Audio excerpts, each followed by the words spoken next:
কেমনে কাজ করবো স্যার? পরে এবার চিরা ভাই রাখো বান্দরের মতো। চিন্তা করছেন হ্যাঁ কথা যদি এরকম একদিন কি ফোনে লেন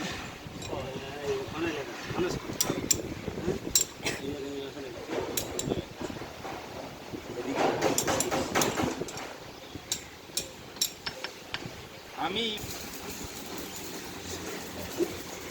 মোবাইল কারণ কি স্যার আমার কাজ কমপ্লিট এখন